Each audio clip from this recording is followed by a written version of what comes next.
Gospel of John chapter 14 verse 8, यूहन्ना का सुसमाचार उसका 14वां अध्याय उसकी 8वीं आयत में पढ़ता हूँ। यहाँ पर ध्यान से आप सभी से अपनी बाइबल में पढ़े और सुन सकते हैं।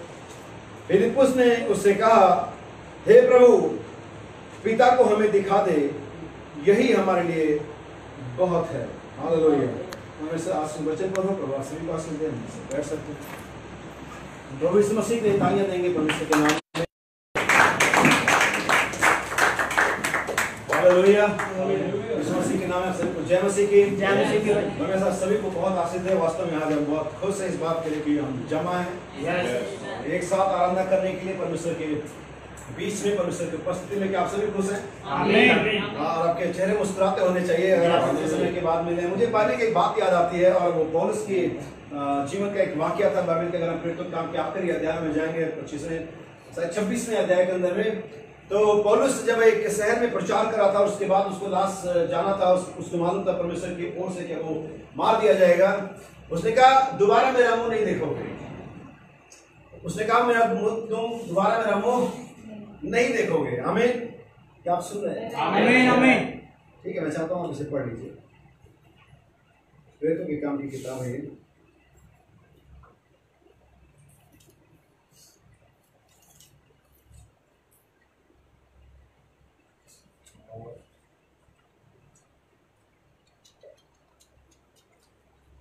नोट नहीं किया है लेकिन आपने इसे पढ़ा होगा। ठीक है,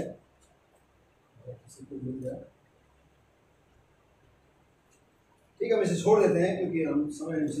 और उसने कहा कि तुम फिर दोबारा मेरा मुंह नहीं देखोगे। और जब वो जाने लगा, उन्होंने उसे जाकर के जहाज पर चढ़ाया, उसको विदाई दी, उसको नमस्कार किया। और इस बात के कारण कलीसिया में उस समय उस जगह में बहुत रोना पीटना मचा, वो बहुत रोने लगे इस बात के कारण कि पौलुस ने कहा था कि तुम दोबारा मेरा मुंह नहीं देखोगे। या वो प्रेम वहां पर था जिससे वो पौलुस के साथ और आपस में दूसरे साथ अटैच। सही बात है। और मैं इस बात को आज इन बातों की लोगों के अंदर में, कलीसियाओं में और बहुत सारे दुनिया के लोगों में, इवन बहुत सारे क्रिश्चियन लोगों में इस बात को कभी देखते हैं कि जब इतने दिनों के बाद मिले तो हमारे पास खुशी होनी चाहिए, हमारे पास प्रेम होना चाहिए, हमारे पास लोगों के लिए। अभी हम परमेश्वर की आराधना जरूर कर रहे हैं, हम सबका मामला परमेश्वर के साथ ही है, लेकिन तो भी हम एक दूसरे के साथ जुड़े हुए। वे लोग यीशु मसीह के लिए नहीं रो रहे थे उस दिन में, लेकिन वो लोग पौलुस के लिए रो रहे हैं। और मैंने वो दिन देखे हैं, मैं उस दौर से गुजरा इसी कलीसिया के अंदर में, जब कन्वेंशन होती, जब लोग आते और जाते थे और जब विदा होते थे तो बड़ा एक खतरनाक दर्दनाक माहौल होता था और लोग एक दूसरे के लिए। और लेकिन इस सोशल मीडिया ने और रोज रोज मिलने ने और तमाम चीजों ने, हमारी काम की व्यवस्था ने खत्म कर दिया एक तरह से। लेकिन तो भी मैं यकीन करता हूँ कि मसीह के अंदर में, एक सच्चे विश्वासी के अंदर में चीजें अभी भी आमीन पाई जाती है। इससे पहले मैं शुरुआत करूं, इससे पहले मैं कुछ भी करूं, मैं चाहूंगा कि आप सब लोग खुश हों और जबरदस्ती नहीं। अगर आप सच में खुश हैं कि हम एक साथ मिले हुए हैं, हम इतने दिनों के बाद एक साथ बैठे हुए हैं, और ये सच में हमारे लिए परमेश्वर को धन्यवाद देने का एक बेहतरीन अवसर है कि अपने हाथों को उठा करके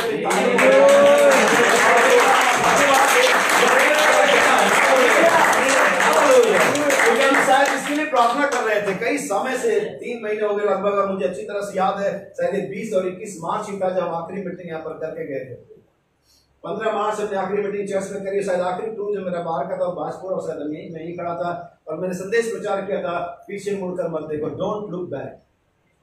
हालेलुया। और ठीक फिर से हम 3 महीने बाद यहाँ पर जमा है। परमेश्वर का नाम मुबारक हो कि फिर से एक साथ परमेश्वर के उपस्थिति में बैठे हुए हैं, परमेश्वर से बातें कर रहे हैं। और आज विषय लेने से पहले आपको बताना चाहता हूँ, आज बहुत सारे इवेंट्स हैं, आज कई सारे इवेंट्स हैं। इत्तेफाक है 21 जो जून है, आज कई सारे इवेंट हैं। आज सबसे पहला इवेंट जो आप देखिए, काली छाया जो दुनिया पर पड़ रही है, वो है सूर्य ग्रहण, और आज वो है। और आज दुनिया का सबसे योगा डे जिसे कहते हैं, हेल्थ के बारे में बड़ा महत्वपूर्ण दिन है। आज फादर्स डे भी है और भी कुछ डे हैं आज, लेकिन मैं सारे डेज के बारे में, बहुत सारे इवेंट हैं आज, लेकिन एक इवेंट के बारे में जो मैं आज चर्चा करूंगा वो हमारे यहाँ जमा होना सबसे बड़ा इवेंट है।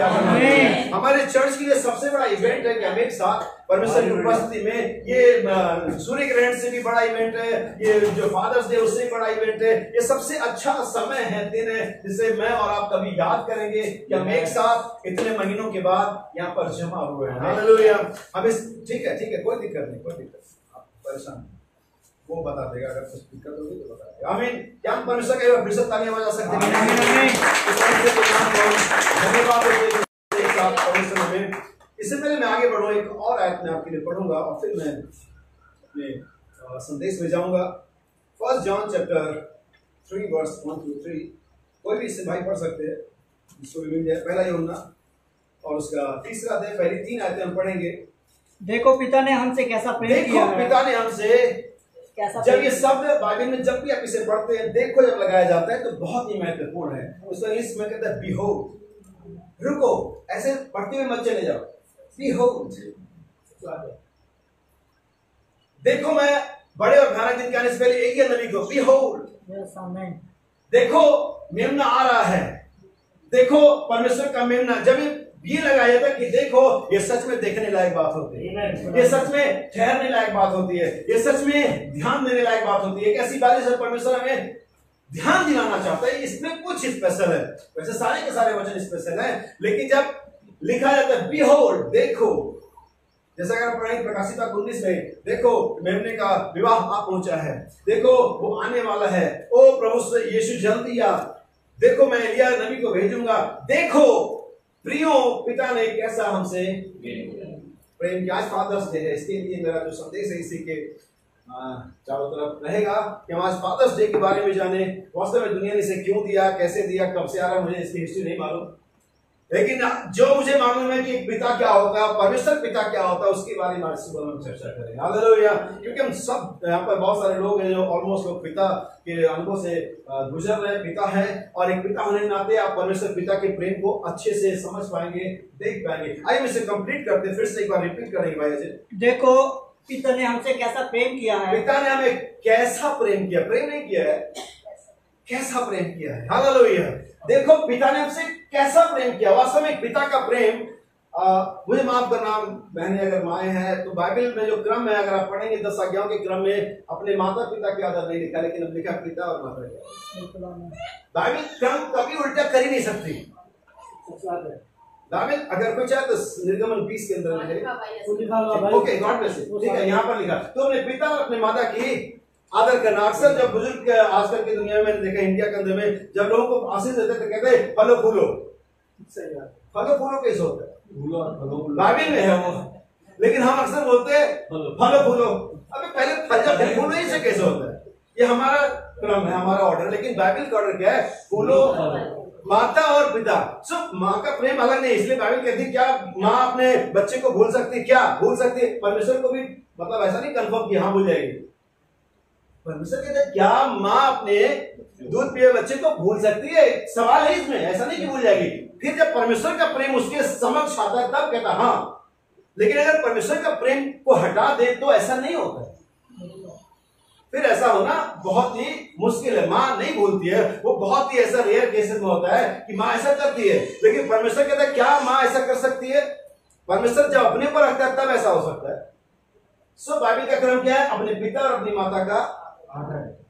बाइबल ने ये नहीं कहा खाली माता का, जैसा कि दुनिया के अगर आप फिलोसफर्स को सुनेंगे, बड़े बड़े लोग आज चैनलों पर मदर्स डे पर आपने देखा होगा सारे व्हाट्सएप और फेसबुक सब भर के होंगे। फादर्स डे किसको याद है,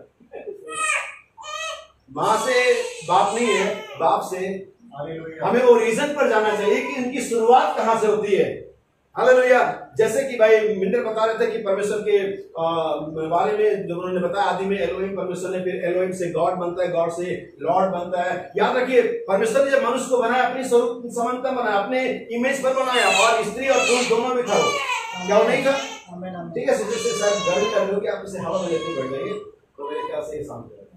सो बाइबल क्या कहती है, उसने अपने स्वरूप में बनाया, लेकिन जब पहला स्वरूप निकल कर गया तो आदम था ना कि हवा। यानी कि पहले मेल कैरेक्टर को, फादर कैरेक्टर को, ओरिजिन को उसने लेकर गया, उसके बाद कहीं हवा आती है। हालांकि वो जो बना था वो दोनों परमेश्वर के स्वरूप में ही था। मैं इसी बात को यहाँ पर थोड़ा सा और आगे बढ़ाऊंगा। सबसे पहले परमेश्वर का आत्मा भाई कहती गहरे जल पर क्या होता था, मंडराता था। एक्चुअली नबी कहता है एक इस तरह से मंडराता था जैसे मुर्गी अपने अंडों को सेती है, जैसे कोई भी चीज उसके ऊपर में मंडराती है, उसको सेती है, उसे एनर्जी प्रदान करती है ताकि उसमें से कुछ लेकर गया। इस तरह से वो आत्मा गहरे जल पर क्या होता था, रोनिंग करता था, मंडराता था, ताकि उनमें से उन बीजों को बाहर लेकर गया।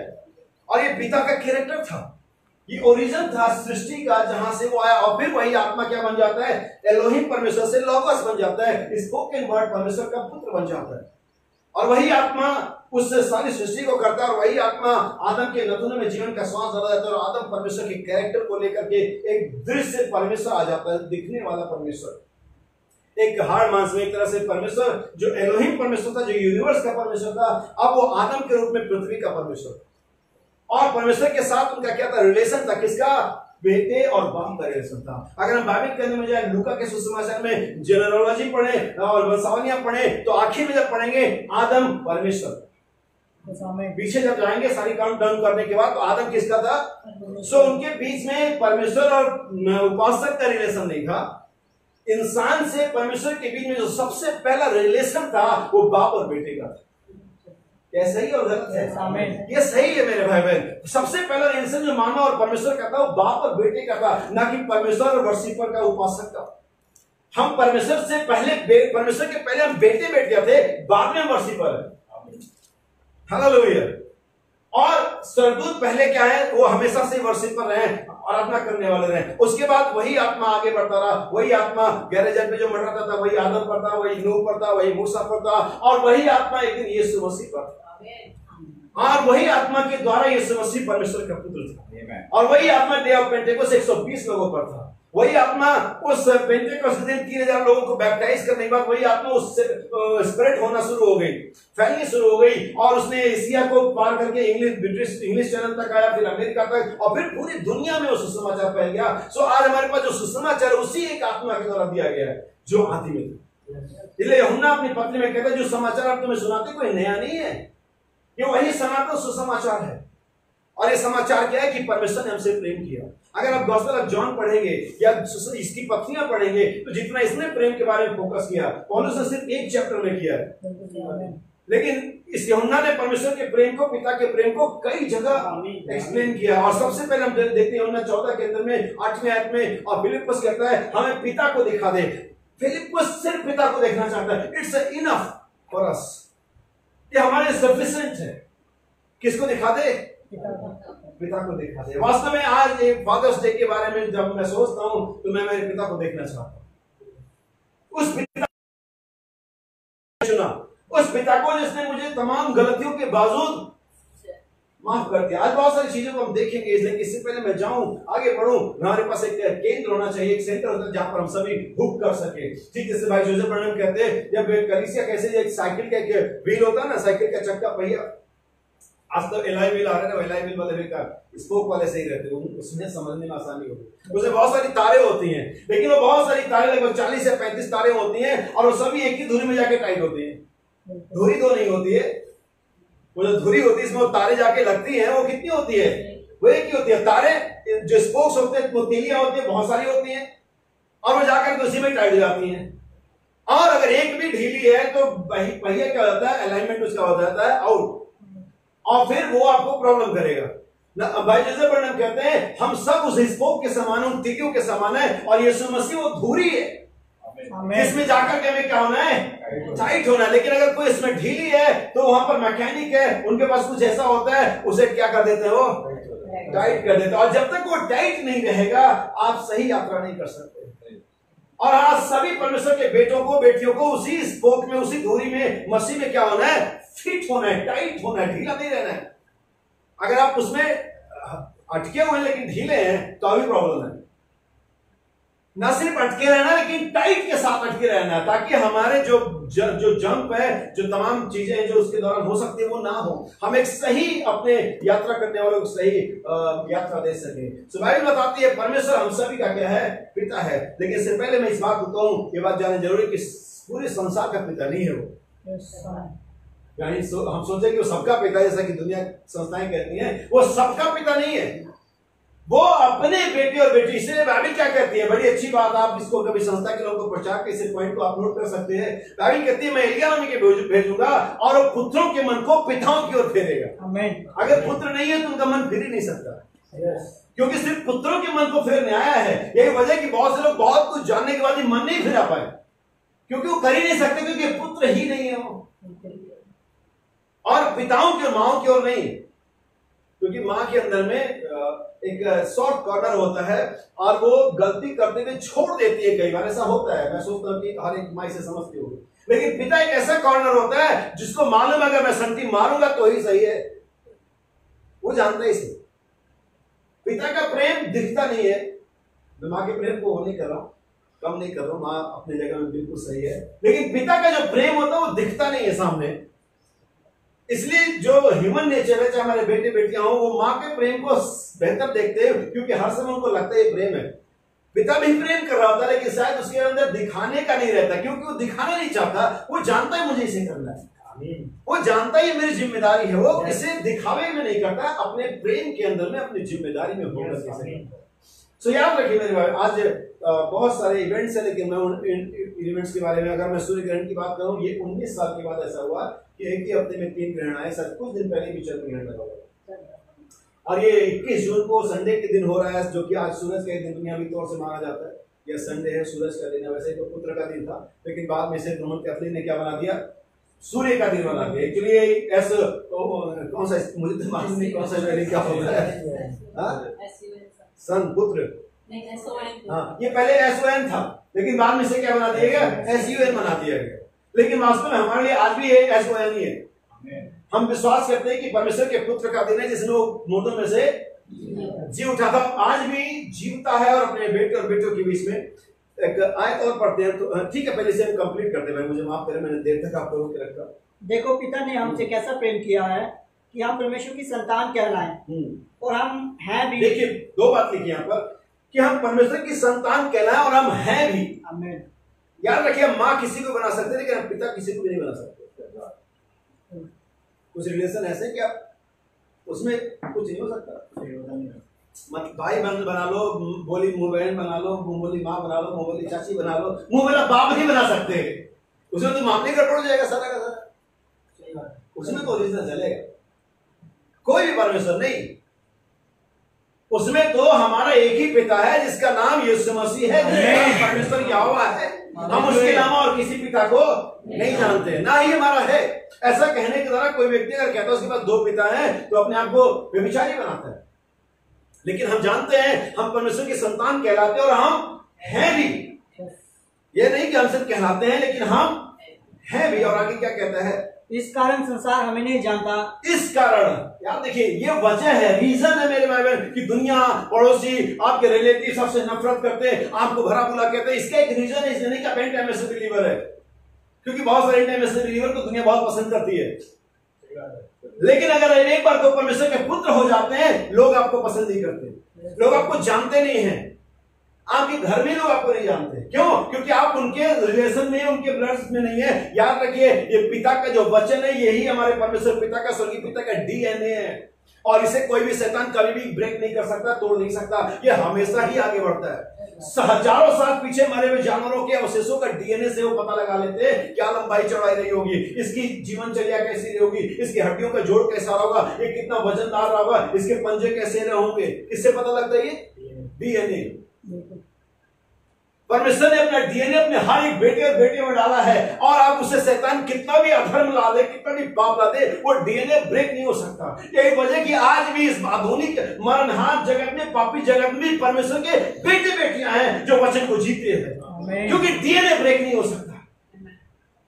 हेलो, उसे कोई तोड़ ही नहीं सकता, वो तो वैसा ही चलता चला जाएगा जैसा वो शुरू से है, और DNA कभी चेंज नहीं होता। यही वजह कि इस पापी युग में अभी भी DNA ब्रेक नहीं हो सकता। तुम टेक्नोलॉजी ला सकते हो, तुम साइंस ला सकते हो, तुम सोशल मीडिया ला सकते हो, तुम दुनिया भर की चीजें ला सकते हो, लेकिन अगर किसी में वो DNA है तो अभी भी परमेश्वर के बेटे की तरह व्यवहार करेगा, वो अभी भी परमेश्वर से प्रेम करेगा, वो अभी भी आराधना करेगा, उसके लिए अभी भी परमेश्वर फर्स्ट चीज होगी, क्योंकि वो नहीं कर रहा, वो तो DNA उसके अंदर है, और परमेश्वर का DNA उसके परमेश्वर का वचन है।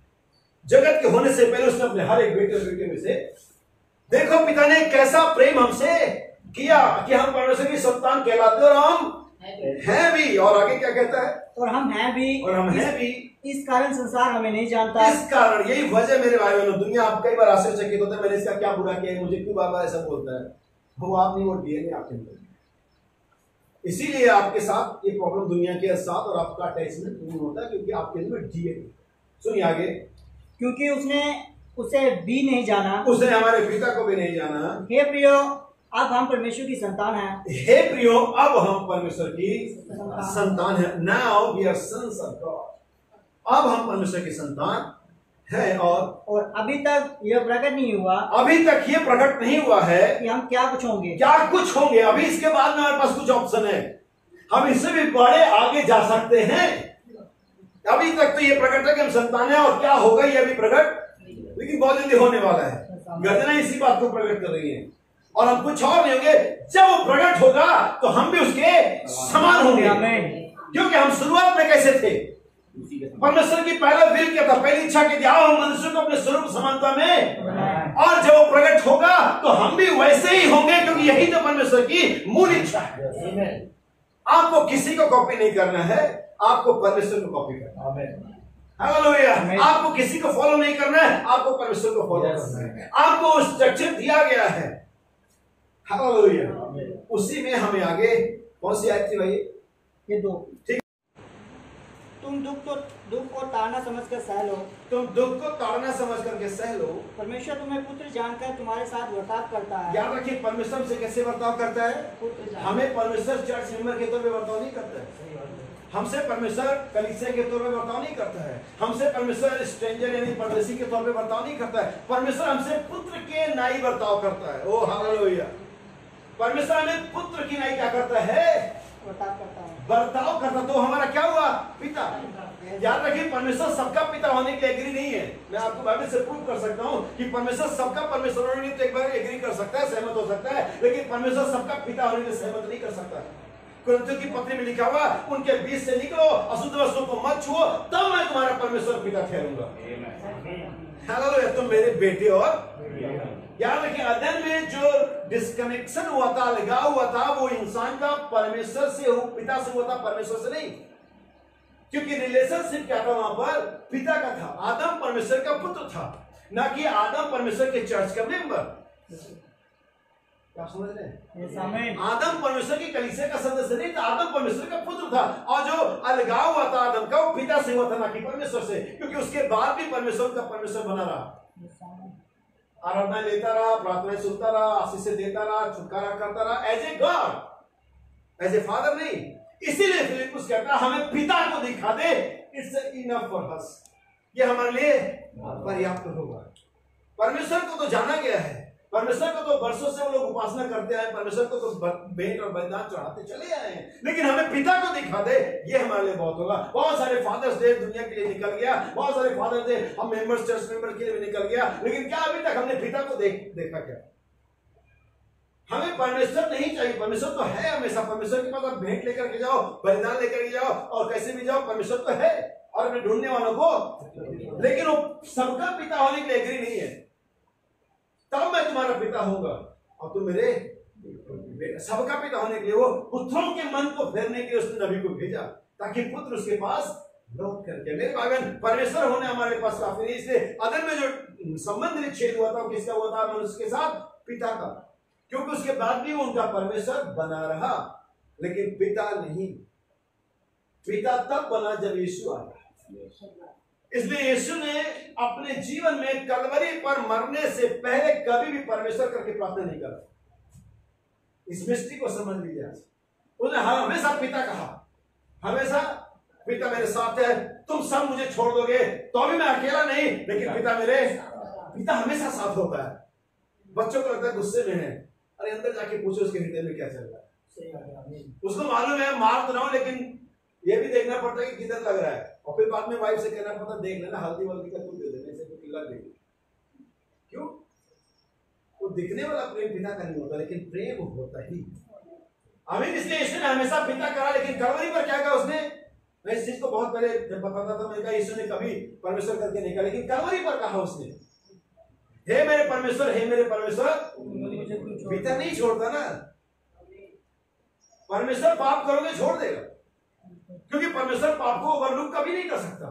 परमेश्वर पाप को अनदेखा, परमेश्वर का जो विधान है, व्यवस्था दी हो, तो पाप को पनिशमेंट करेगा ही करेगा। लेकिन एक पिता है जो ओवरलुक कर सकता है, एक पिता है जो आपको माफ कर सकता है। इसलिए परमेश्वर ने छोड़ा, पिता ने नहीं। पिता ने उसे जिला उठाया, पिता ने उसे 3 दिन के बाद मरों में से बाइबल रोमियो की पत्री 8वें अध्याय में कहती है जिस आत्मा ने यीशु को मरे में से जिला, कौन सी आत्मा थी? वो पिता की आत्मा थी, वो पुनरुत्थान की आत्मा थी, वो सामर्थ की आत्मा। वही आत्मा तुम्हें मिलेगी, तुम्हें भी क्या करेगी? क्योंकि पिता की आत्मा, पिता का प्रेम हमारे लिए।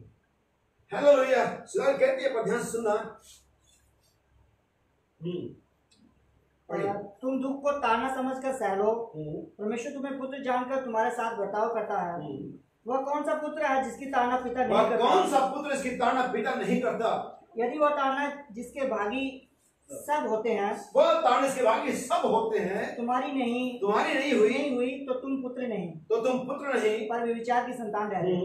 फिर जबकि हमारे शारीरिक पिता भी हमारी ताड़ना किया करते थे, जबकि हमारे शारीरिक पिता भी हमारी ताड़ना किया करते हैं और हमने उनका आदर किया। अब यहाँ पर ध्यान देने की बात है मेरे भाई बहन, जैसा कि मैं इसे कई बार शाब्दिक तौर से अपने इस समय के भाषा में समझा चुका, लेकिन आज बाइबल की भाषा में ऐसा लिखा हुआ पाया मैंने मेरे पिता से कहा साइकिल दिला दो, ये नहीं अभी नहीं मिलेगी। और मैंने जाकर के गांव भर में और सब ये मेरा बाप नहीं है, मैंने ऐसा किया, आपने भी ऐसा नहीं किया होगा। अगर आपके बाप ने आपको कोई चीज नहीं दिलाया होगी, ताड़ना है, फिर भी तो आदर होता है, फिर भी तो रिलेशन कट नहीं हो सकता,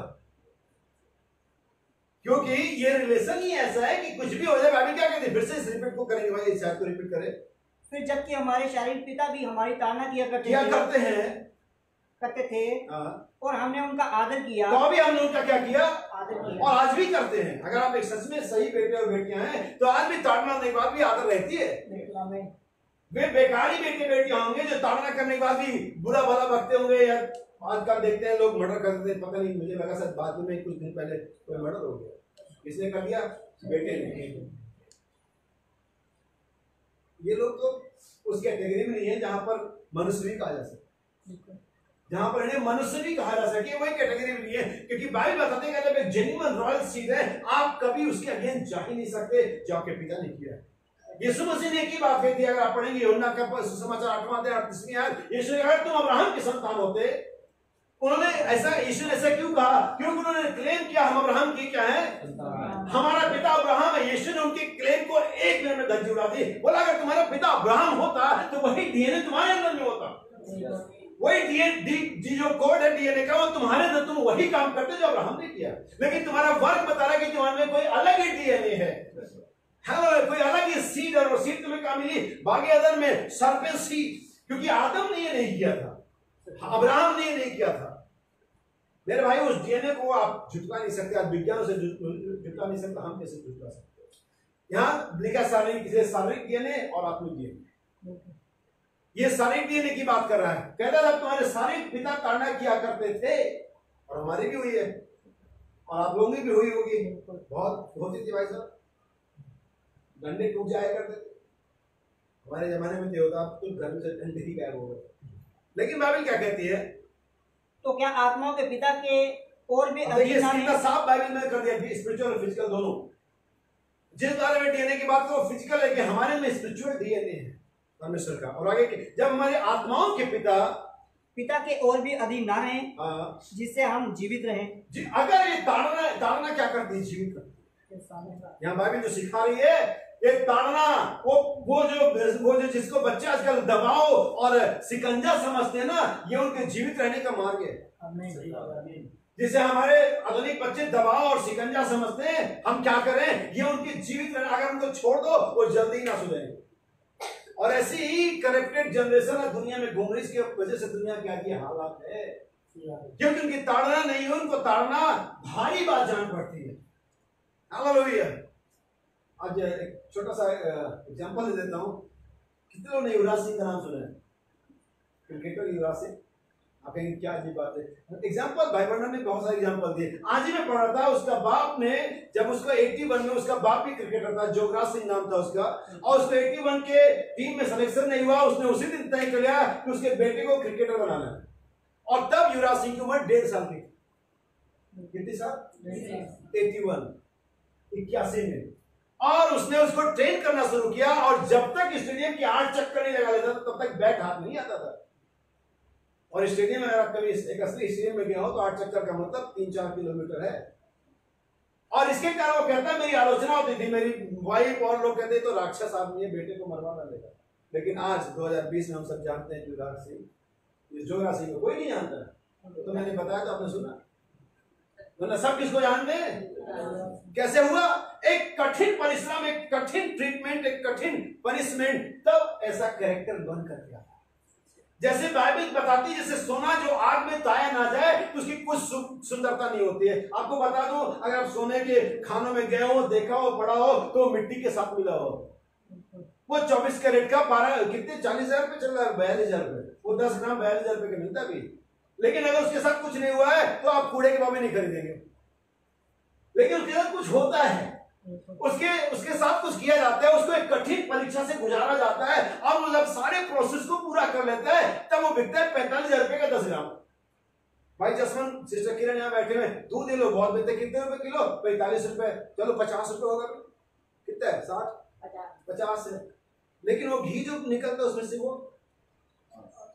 दूध में से तो आया था। तो आप दूध क्यों नहीं बेच देते 600 रुपए किलो का?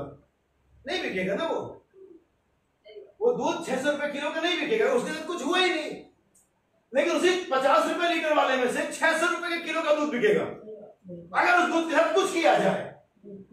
और वही है जो परमेश्वर हमारे साथ कर रहा है, जो करना चाहता है। अगर हम दे दें, लॉर्ड बिल्ड अप, प्रभु मुझे बना, जैसे कुम्हार से मिट्टी कह सकते हैं, मुझे अपने चाक पर अपना रूप दे, तब हमारी कीमत बढ़ सकती है। अगर हम बनाने के लिए दे दे, अगर एक बेटा अपने बाप के कंट्रोल में कर दे, पापा मुझे बताओ क्या करना है, वो जरूर सक्सेस होगा, ये मेरी गारंटी है। क्योंकि हम देते नहीं, 600 रुपए किलो का दूध नहीं बेच सकते आप, लेकिन उसी दूध में से 600 रुपए किलो का घी बेच सकते हैं। अगर हम उसके साथ कुछ करें। दुनिया हमारे साथ कुछ करने नहीं देती। पादरी तो सिखाता रहता है, पादरी तुम्हें कीमती बनाना चाह रहा है, लेकिन तुम वो की मिट्टी में लगे रहोगे।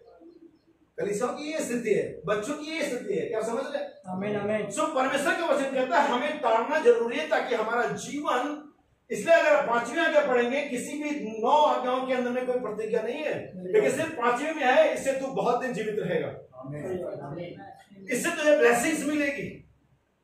लेकिन यही वाली है जो परेशानी का सबब है। अक्सर हम वो करते हैं जो हमें करने के लिए मना किया गया, और वही वो नहीं करते जो करने के लिए बाइबल कहती है जिसके पत्नी ना हो वो तलाश ना करे।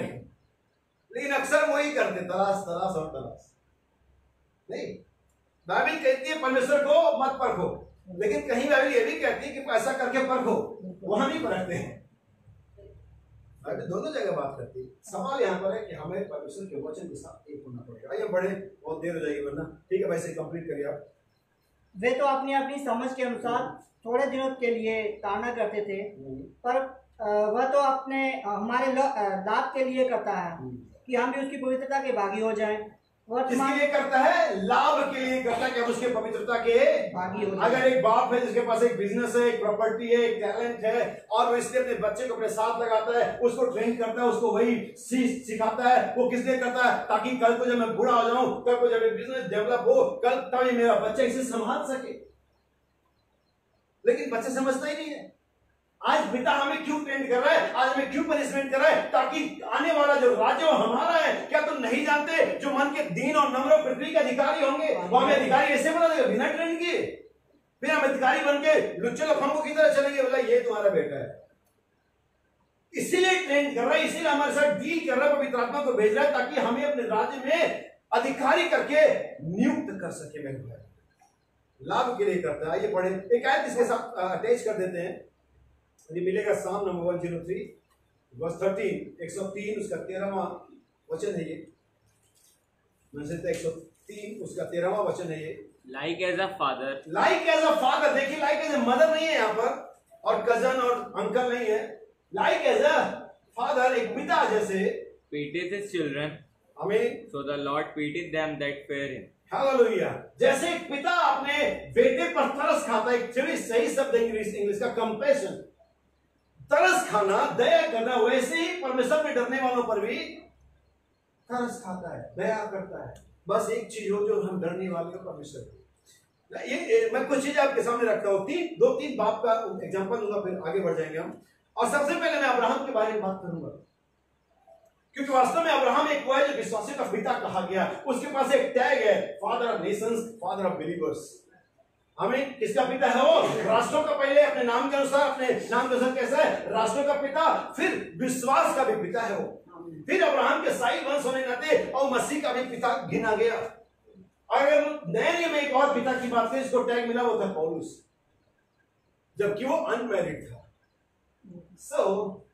पिता होने के लिए दुनियावी तौर से नहीं बात कर रहा हूं, मैरिड होना कोई जरूरी, क्योंकि यहाँ पर जो बाइबल में पिता के बारे में जो सिखा रही है वो पिता का शादीशुदा होने, पिता के गुणों के बारे में सिखा, क्योंकि हमारा परमेश्वर पिता भी मैरिड नहीं है कोई, और नहीं पौलुस था। लेकिन अगर मैं बात करें अब्राहम का, तो अब्राहम मैरिड था। लेकिन यहाँ पर जो बात की जा रही है वो इससे नहीं कि आप, जैसा कि मैं बता चुका कि माँ होना भी इससे नहीं कि अपने बच्चे जन्म से माँ हो जाते हैं। कोई भी स्त्री या कोई भी एनिमल में भी कोई इसलिए कि बच्चा पैदा किया इस करके माँ नहीं होती वो। हमें माँ होने के लिए आपको माँ की कैरेक्टर की होना जरूरत होता है, माँ के गुणों का होना जरूरत है। अपने बच्चों के लिए केयर करने का, उनकी जिम्मेदारी को पूरा करने से आप माँ बनते, ना कि सिर्फ बच्चे पैदा करने से। क्योंकि अगर हम बच्चे पैदा करने से माँ बनने हैं तो मुर्गियों के अंडे जो मुर्गियों के नीचे होते हैं वो मशीनों में भी होते हैं, लेकिन वो मशीनें माँ नहीं कहलाती। आज सरोगेसी मदर का भी जमाना है, बहुत सारी टेक्नोलॉजी आ गई, आप सभी जानते हैं, बहुत सारा विज्ञान डेवलप हो चुका है, तो किसी स्त्री की भी जरूरत नहीं कि बच्चा पैदा हो जाए। क्या समझ रहे हैं? लेकिन जो बाइबल बात करती माँ या बाप के बारे में, तो गुणों के बारे में बात की। पौलुस के पास एक कैरेक्टर था बाप होने का, और वो कैरेक्टर बाप होने का क्या थी? अपना कैरेक्टर, अपना डीएनए, अपनी छाप अपने पुत्र में उतार दे। और पिता यही चाहता है, पिता ने अपनी छाप पर ही अपने बच्चों को, बेटे और बेटियों को बनाया है, अपनी इमेज पर बनाया है, अपने आप को उस पर रिफ्लेक्ट किया। ये होता है एक पिता, और हर एक पिता चाहता है कि उसके अंदर में उसके पुत्र का रिफ्लेक्शन हो, जिसके द्वारा उसकी क्या होती है? पहचान होती है। हालेलुया। सो अब्राहम या कौन है? विश्वासियों का पिता, फादर ऑफ नेशन भी ये कहलाया। पहले ये एक उन्नत पिता था। अब्राहम का मतलब होता है, जो इसका पहला नाम था, इसका मतलब था फ्रूटफुल फादर, लेकिन वो नहीं था, उसके पास एक भी फ्रूट नहीं था। लेकिन जब परमेश्वर आता है, उसका नाम अब्राहम से अब्राहम करता है, उसका मतलब होता है फादर ऑफ नेशंस, राष्ट्रों का पिता। और आप जानते हैं जो नाम उसको परमेश्वर ने दिया, वो उसकी नाम धराई हो गई। लोग उससे पूछते हैं फादर ऑफ नेशंस कितने बेटे? पहले 4 साल में पूछा होगा, पहले 15 साल में पूछा होगा, पहले 20 साल में। जब तक इसहाक पैदा नहीं होगा, लोग उसी नाम को जो परमेश्वर ने उसे दिया कमेंट मारते थे। कई बार आपका नाम आपके लिए कमेंट का कारण हो जाता है, जब वो कैरेक्टर उसमें नहीं हो। इसलिए जब परमेश्वर नाम देता है तो परमेश्वर कैरेक्टर भी देता है, क्योंकि परमेश्वर कभी आधा अधूरा काम, याद रखिए इस, लेकिन नामधराई को सहना पड़ता है तब तक जब तक कि वो कैरेक्टर डेवलप नहीं हो जाता। अब्राहम इससे भागा नहीं। आने वाले बुधवार में इसी संदेश को मैं लेने वाला हूं। अब्राहम इससे भागा नहीं, नामधराई सहता। आप जानते हैं नामधराई क्या करती है? परमेश्वर के पीड़ा को उड़ाती है। आज जब नामधराई सहते हैं तो परमेश्वर को दर्द होता है। ठीक ऐसे ही जब जेब में पैसे नहीं होते और आपके लड़के के सारे दोस्त स्पोर्ट्स बाइक में घूम रहे होते हैं, आपका बेटा कहता है मुझे भी स्पोर्ट्स बाइक, लेकिन आपको पैसे नहीं है, लेकिन आपको दर्द तो होता ही है, नहीं होता क्या? दर्द होता है ना। हमारे पिता हम समझ सकते हैं कि आप मेरे बेटे को बड़ी बेइज्जती होती होगी, क्योंकि सब पे है, पर मेरे बेटे पे इधर दर्द होता है, दर्द बढ़ता है। जब पहला कमेंट आएगा अब्राहम के फादर नेशन, अभी कितने बचे? जितना दर्द अब्राहम को नहीं हुआ होगा ना, उतना दर्द परमेश्वर को हुआ होगा, उससे ज्यादा हुआ होगा। क्या समझ रहे हैं? नामधराई परमेश्वर के दर्द हो, अगर आपकी नामधराई हो रही है परमेश्वर के वचन के खातिर, परमेश्वर दर्द को सह रहा है, और जिस दिन वो इसको निकालेगा ना, सारी चीजें एक तरफ हो जाएंगी। सो अब्राहम को नाम मिला, अब्राहम उस नामधराई के साथ 25 साल तक लड़ता रहा, लेकिन फाइनली परमेश्वर ने उस कैरेक्टर को डेवलप किया उसके अंदर में। और एक दिन सच में आज अब्राहम का वंश समुद्र के किनकों के समान, के किनकों के समान और आसमान के तारों के समान है। आज पूरी दुनिया उन्हीं से भरी पड़ी है, ईसाई और मुसलमान। यहूदियों को चलो बहुत कम है, लेकिन आज पूरी दुनिया में उनका ही कब्जा है एक तरह से। क्यों ऐसा है? क्योंकि परमेश्वर जो कहता है उसे वो, अगर परमेश्वर ने हमारे साथ वाचा बांधी है, याद रखिए वो अपने इमेज को हमारे अंदर में रिफ्लेक्ट करेगा। हमें सुनाई आगे कहती है, भाई पढ़ दें इसे। वर्तमान में हर प्रकार की ताड़ना आनंद की नहीं। हाँ, वैसे वर्तमान में हर प्रकार की ताड़ना कैसी जान पड़ती है? आनंद की नहीं। जब अब्राहम पहले साल, 5वें साल, 10वें साल, 15वें साल, 20वें साल ताड़ना सह रहा था, नामधराई सह रहा था, तब उसके लिए क्या ये अच्छी बात जान पड़ती थी? नहीं, शोक की बात, सर झुका लेता होगा, ठीक है, ओके, परमेश्वर मुझे देने जा रहा है, लेकिन वर्तमान में सब बेकार सा लगता है, शोक लगता है। लेकिन अगर हम इसमें बने रहे, अगर हम पिता के प्रेम में जो उसने हमसे रखा है बने रहें, हमें पिता को दिखा दे, हमें पिता के प्रेम में बने रहना है। सुनिए आगे। पर शोक ही की बात दिखाई पड़ती है। हाँ। तो भी जो उसको सहते सहते पक्के हो गए हैं, तो अभी जो उसको सहते सहते पक्के हो गए हैं, बाद में उन्हें चैन के साथ धर्म का प्रतिफल मिलता है। आमीन। बाद में उनको चैन के साथ क्या मिलता है? धर्म का प्रतिफल मिलता है। हालेलुया। मुझे लगता है हम लोग काफी समय पक्के हो गए। ठीक है, जो तुम्हें कहना है तुम्हारा तो काम कहने का है। तुम्हें क्या, तुम क्या जानते हो हम क्या सोच रहे हैं? तुम्हें क्या पता हमारा परमेश्वर कैसा कनेक्शन मामला चल रहा है? कहने वाले तो, लेकिन जो परमेश्वर ने हमें दिया वो उसको प्रकट करने में सामर्थ्य। सो अब्राहम पहला वो पिता था। मैं उसको उस घटना पर जाना चाहता हूं जब परमेश्वर ने 25 साल के लंबे इंतजार के बाद, नाम धराई के बाद उसे एक पुत्र दिया, और वो पुत्र इसहाक के रूप में उसके घर में पैदा हुआ, पला बड़ा, और लगभग 10-12 साल का हुआ। परमेश्वर एक दिन रात को वो सब शायद खाना खा के सो गए होंगे, सारा ने ज्यादा काम किया, उसको जल्दी नींद आ गई होगी, और इसहाक भी खेल रहा होगा दिन भर, वो भी सो गया, लेकिन शायद अब्राहम प्रार्थना में नहीं रहा होगा। और अब्राहम से परमेश्वर की आवाज आती है, अब्राहम उठ करके निकल और मोरिया पर्वत पर चले जा, अपने बेटे इसहाक को क्या करना है? तुझे बलिदान करना है, कुर्बान करना है मेरे लिए। एक पिता के लिए क्या ही बात रही हो। दूसरी तरफ आज की डेट में होता कहता परमेश्वर ऐसा तूने पहले तो देने ही नहीं था, अरे जब यही करना था 12 साल के बाद दिया क्यों? जैसे कई बार हमारे बच्चे बिगड़ जाए, इससे बढ़िया तो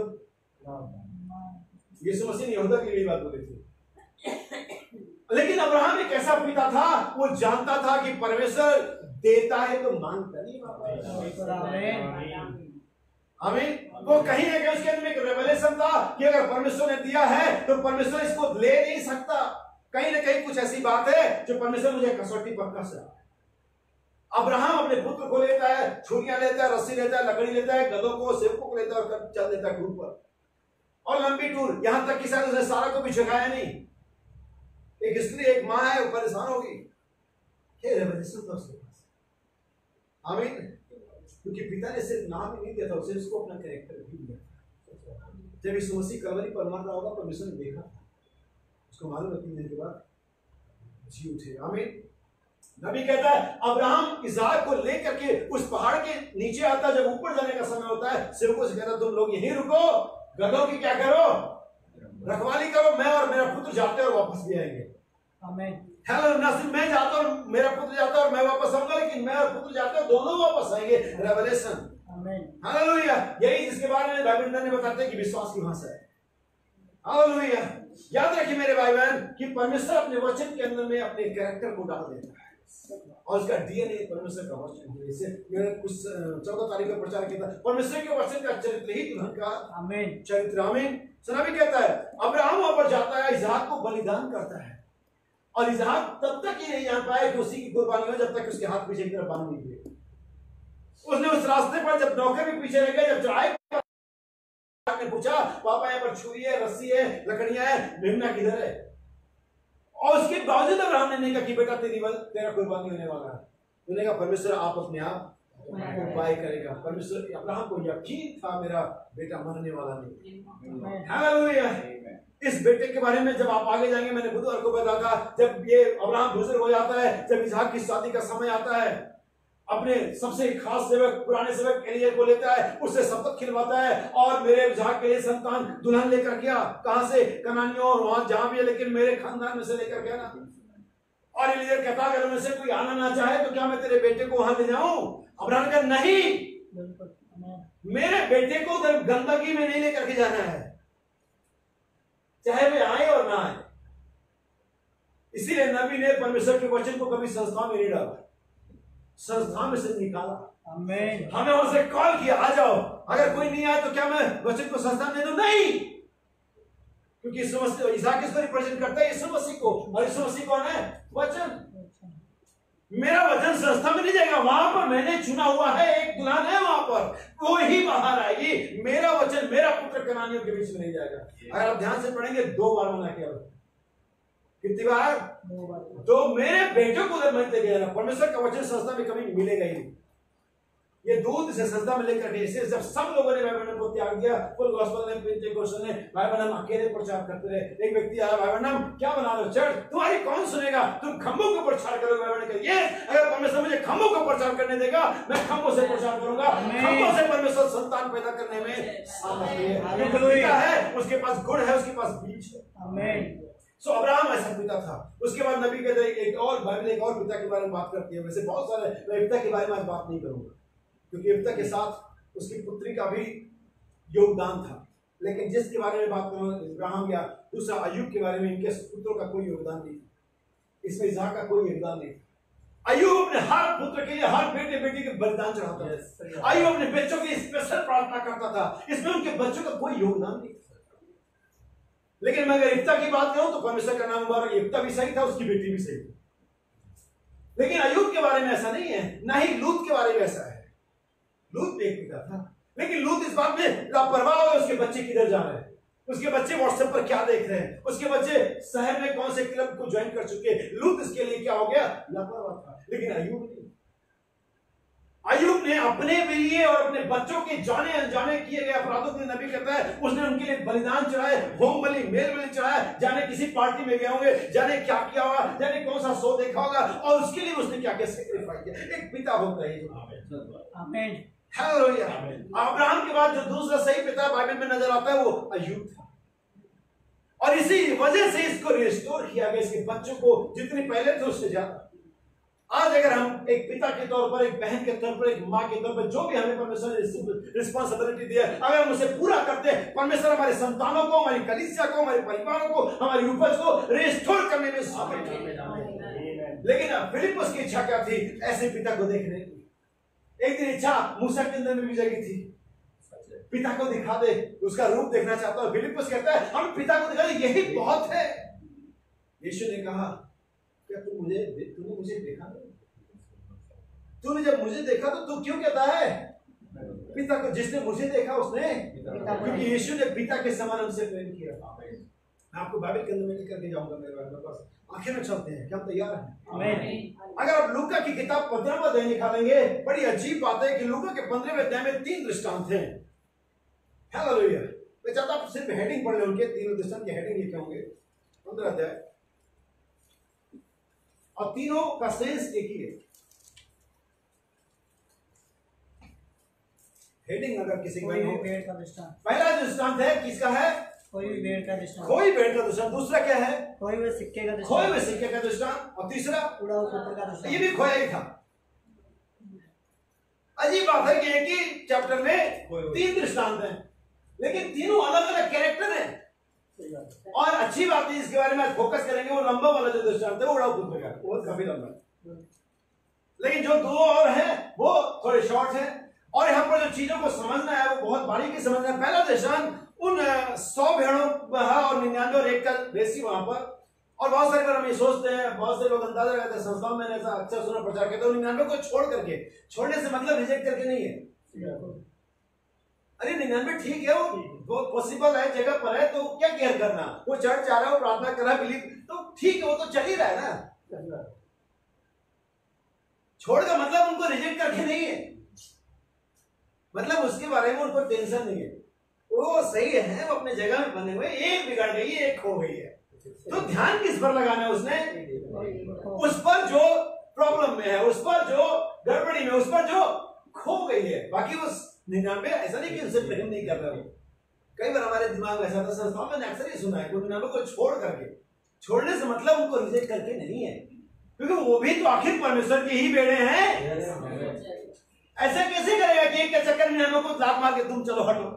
नहीं, ऐसा नहीं। जैसे हमारे 4 बच्चे हो, आपके हो, तो एक तो आपका ध्यान उधर जाएगा ना, ये कमजोर इसका ट्यूशन लगा दे। दूसरा जो 80% आ रहा है उसको क्यों लगा? 80 तो आ तो रहा है वो, अब उस पर क्या जरूरत है? तो हमारा जो फोकस होता है, जब आप एक गाड़ी के 4 पहिए में अगर एक पहिए में हवा कम रहता है, ऐसा थोड़ी कि आप चारों निकाल देंगे, चारों चेक कर, जिसमें है उसी में करेंगे। तो यहां पर एक जो भेड़ है वो खोई हुई है, या वो प्रॉब्लम में है। और यीशु मसीह कहता है ऐसा कौन चरवाहा होगा जिसकी 100 भेड़ें हो और एक जो खोएगी उसी को तो ढूंढेगा। हम मरहम पट्टी पूरी बॉडी पे थोड़ी करते, अगर कहीं कट गया तो कि पूरी बॉडी में बाहर पट्टी लगा देनी, भाई बाकी सही है, स्पिरिट वहां लगाना है बेटाडी जहां कटा हुआ है। बाइबल कहती है किसी की 100 भेड़ हो और एक खो जाए तो क्या वो उसको लेकर के नहीं आएगा, और जब वो आ जाएगा तो आनंद करेगा। यानी कि जो लॉस्ट कॉइन है या जो लॉस्ट शीप है उसका जो वापसी का आनंद है वो बेहतर है बजाय उनके जो 99 पहले से। वह 9 सिक्के और भेड़ उसके बेल्ट में बंधे हुए, लेकिन एक क्या हो गया है। और यहां पर भी बहुत अच्छी बात है कि ये खोया है, जब्त नहीं है।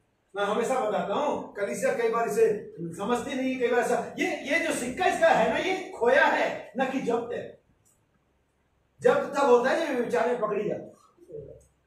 अगर ये, क्योंकि नियम क्या था कि अगर वो कुछ गलत करती तो याजक उसे क्या करता है, और उसे तब जब वो उसको मालूम है कि मैंने भी विचार किया और याजक के पास है तो ढूंढने जाएगा। सो मैं ये कहना चाहता हूं कि आज हमारे सिक्के जब्त नहीं है, हमारे सिक्के क्या हैं, खोए हुए लापरवाही से, हमारे समय की लापरवाही से, बाइबल पढ़ने की लापरवाही, बहुत सारी लापरवाहियों से। लेकिन अच्छी बात इसके विषय में है, इसको जब समय आते देखा, इसको रियलाइज हुआ ऐसे में तो मेरा अक्षर होगा नहीं, ऐसे में तो मैं यीशु मसीह से जा नहीं पाऊंगा। तो अभी क्या करना है, सर्च ऑपरेशन। अभी क्या करना है, सर्च करना है। क्या करना है, अपना सिक्का, अपना हिस्सा, अपना पोर्शन में क्या करना है। अच्छी बात इसके लिए है। और जब मिल जाता है, जैसा उस भेड़ के साथ जब आनंद किया जो एक हो गई थी, जब मिल जाता है तो अपने साथ अपने सहेलियों को बुलाती है, आओ मेरे साथ आनंद करो क्योंकि मेरा एक सिक्का खो गया था, अभी मिल गया। इसके बाद मेन दृष्टांत शुरू होता है, उड़ाऊ पुत्र का दृष्टांत शुरू होता है। और ये उड़ाऊ पुत्र का दृष्टांत मुझे सबसे बेहतरीन दृष्टांतों में से सबसे बेहतरीन लगता है, क्योंकि मैं इसके साथ अपने आप को अटैच कर पाता हूं। हमें सोचता हूं कि हम सब ऐसे ही, हम इसके साथ अपने आप को क्या कर पाते हैं, जोड़ पाते हैं कि हम ऐसे ही थे।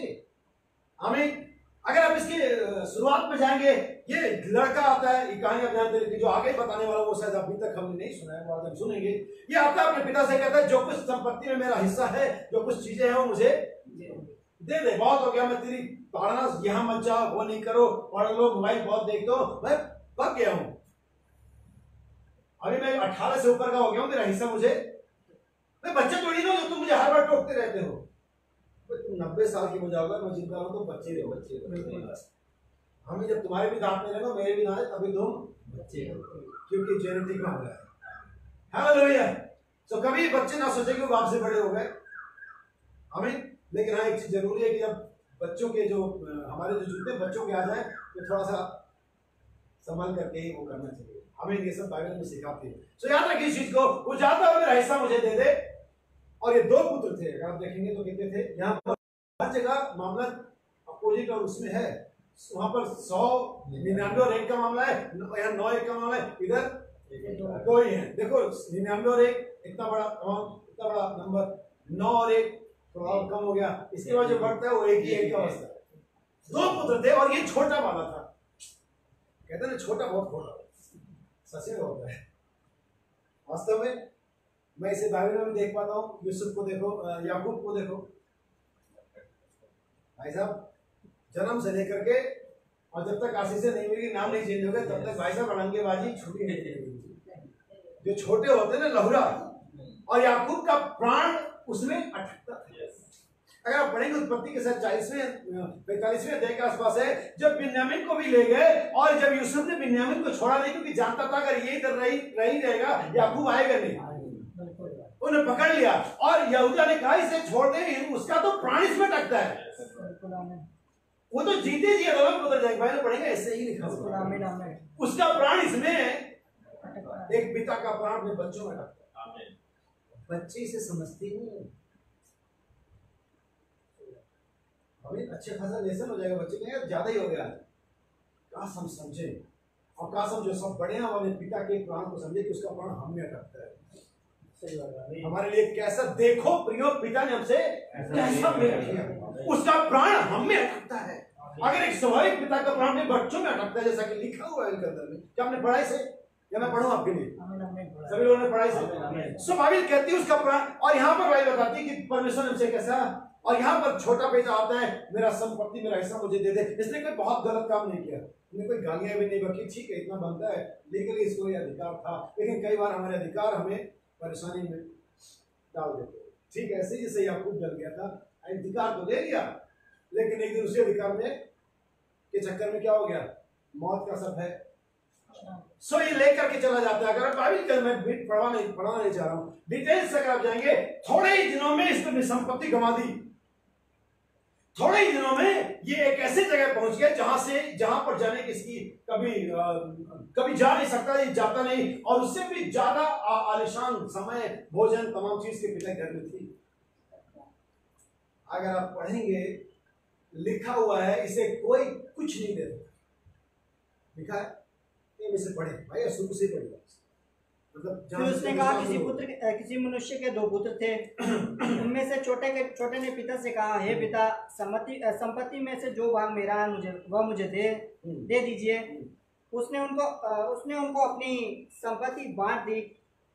बहुत दिन ना बीते कि छोटा पुत्र सब कुछ इकट्ठा करके दूर देश को चला गया। बहुत दिन ना बीते और जैसे संपत्ति हाथ में, माल लग गया हाथ में, अकाउंट का एटीएम का पासवर्ड वगैरह पता, बहुत थोड़े दिन में खत्म।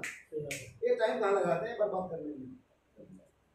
हमें जो हमने सालों की मेहनत करके कमाया होता है, बच्चे 2 दिन में। सही है, बढ़िया। और वहां कुकर में अपनी संपत्ति उड़ा दी। जब वह सब कुछ खर्च कर चुका, अपनी संपत्ति उड़ा दी। जब वह मुझे तो लगता है बाप की उड़ा दी। आने के कारण में उसकी हिस्से मांगे थे। खर्च कर चुका, तो उस देश में बड़ा अकाल पड़ा। अब देखिए, मुसीबत ये हो जाती, पर अगर वो डीएनए आपके अंदर में काम कर रहा था, परमेश्वर सिचुएशन को बदल देता है। सही बात है। ये अकाल इसके वजह से ही पड़ा था। जैसे योना के नाव में तूफान जो आया था ना, वो कोई फोरकास्ट वालों ने बताया नहीं था तो तूफान आने वाला है, वरना वो नाव को खोलते नहीं। अगर प्रेरितों के काम में पढ़ेंगे तो जब उनकी समुद्री यात्रा पौलुस ने जो करी थी, तो कई बार उन्होंने अपनी यात्रा रोक दी या किनारे लगा लिया, कि उनको मालूम चला कि हवा दक्षिणी बह रही है। प्रेरितों के काम की किताबें सारी बातें लिखी हुई। अगर वो फोरकास्ट होता, वेदर रिपोर्ट आई होती, तो उन्होंने नाव खोला ही नहीं होता। लेकिन उनको मालूम नहीं कि सारा तूफान की जड़ भाई साहब है बैठे हुए। इस देश में अकाल आता थोड़ी ना, कौन सा एलियन भविष्यवाणी कर देती अकाल है, वो तो बहुत पहले कर रहा था भाई। लेकिन परमेश्वर आपके लिए बहुत सारी चीजें करता है। देखो प्रियो, पिता ने कैसा प्रेम किया, कैसा प्रेम किया। मैं बताऊं क्या अकाल भेज दिया। और शुरू में तो शोक की बात जान पड़ती थी।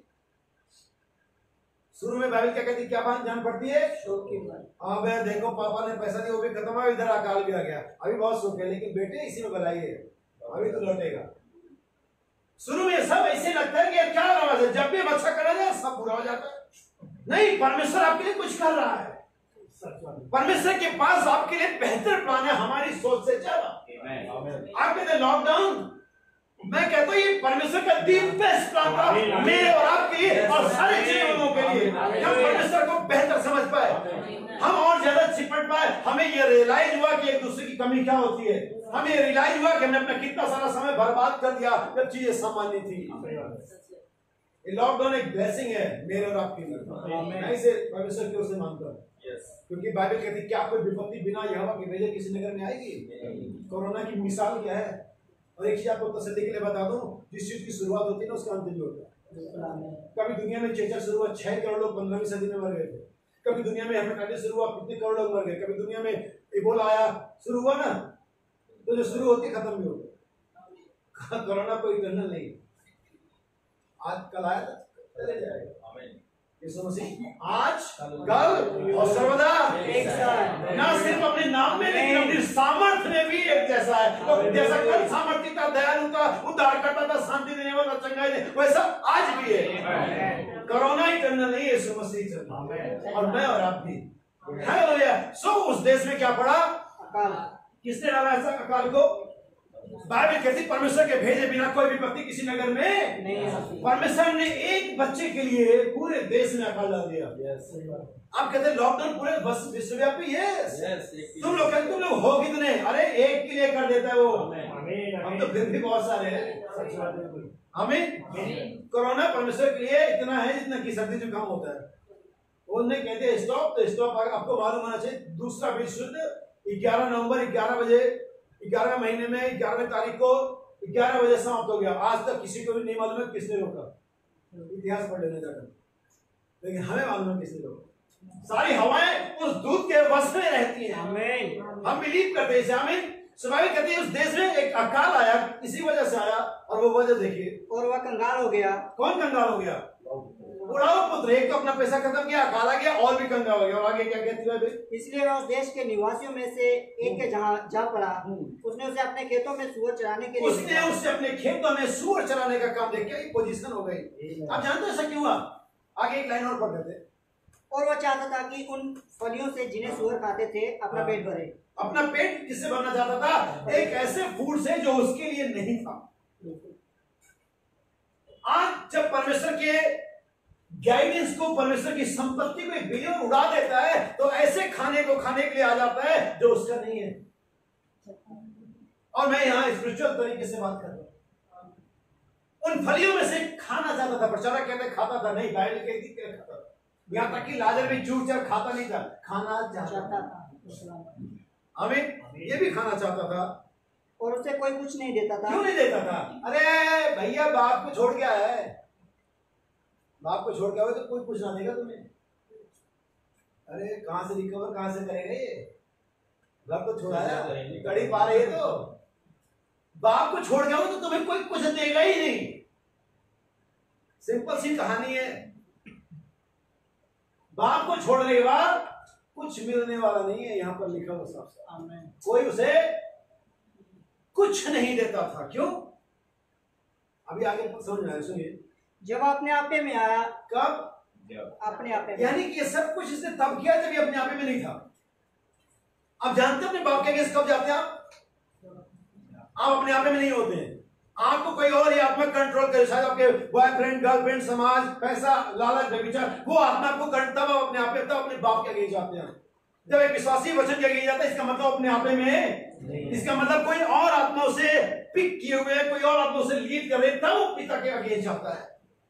जब आप अपने आप में नहीं होते, तब सूर्य वाले खानों के साथ एग्री हो सकते हैं। जब एक विश्वासी पवित्र आत्मा नहीं पाता है, तब वो संस्था के साथ, वचन विरोधी लोगों के साथ एग्री हो सकता है, जैसा कि ये सूरों के खाने के साथ एग्री था। खाना चाहता था, एग्री हो गया था, ये खा सकता था। जब आप परमेश्वर के आत्मा से अलग होते हैं, तब हर एक बात को एग्री करते हैं जो वचन में नहीं होती है। अगर आप किसी ऐसी बात से एग्री हैं, मैं आपको कहना चाहता हूं पिता से अलग है, खंभ है। पिता के पास लौटो, और पिता से मांगने में कोई बेइज्जती नहीं है। आमीन। और ना दे तब भी कोई बेइज्जती नहीं।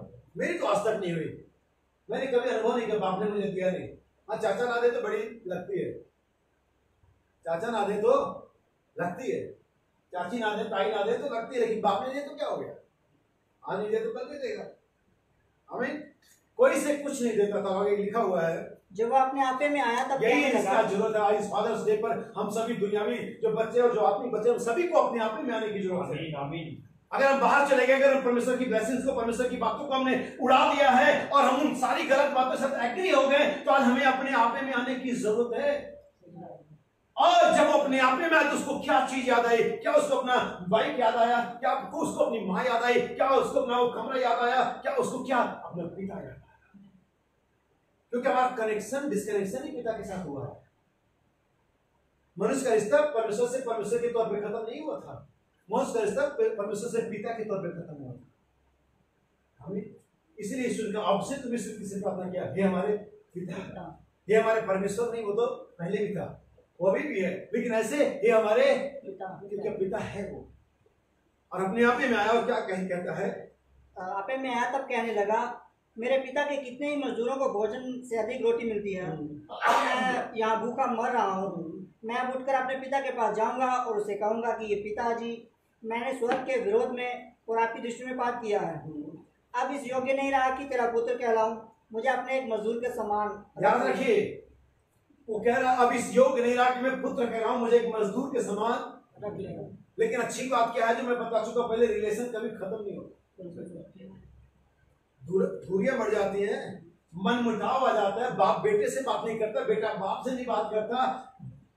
लेकिन इससे ये नहीं था कि बेटा नहीं, जब भी उसको कोई फॉर्म भरना होगा, कोई बाप का नाम, तो लिखना तो पड़ेगा। बातचीत नहीं हो रही तो क्या हो गया? रिलेशन नहीं खत्म कर सकते आप। मुलाकात नहीं है, बातचीत नहीं है, लेन देन नहीं, कोई बात नहीं, बाप अभी भी वही है। बाप ने हमें दूर किया पिता से, बाप ने बातचीत बंद करी, बाप ने उसकी संपत्ति को खर्च करने से रोक लगाया, लेकिन रिलेशन कभी नहीं खत्म हुआ। मैं अभी भी परमेश्वर का पुत्र हूं, हम दावे कहते हम परमेश्वर की संतान कहलाते हैं और हम हैं भी। हालेलुया। शैतान कहे तुमने पाप किया, शैतान ठीक है मैंने पाप किया, लेकिन इससे क्या मैं पुत्र होने से रुक जाता हूं? हालेलुया। ये लड़का चला गया, अपनी संपत्ति भी खत्म कर दिया, गुनाह कर दिया, इससे क्या पुत्र नहीं रहा, ये अभी भी पुत्र है। इसे एक ही काम करना, लौट के आना है। यस आमीन। अब जानते पिता का प्रेम, आमीन। बाइबल में तो ये नहीं लिखा कि माँ पिताओं ने अपने बच्चों को खाया, मुझे माफ करें इसके लिए, मैं एक मसीह भाई ने नहीं करा, लेकिन माँ ने करा ऐसा। बाप के लिए ऐसा नहीं लिखा, क्योंकि बाइबल कहती देखो पिता ने हमसे कैसा प्रेम किया। हालेलुया।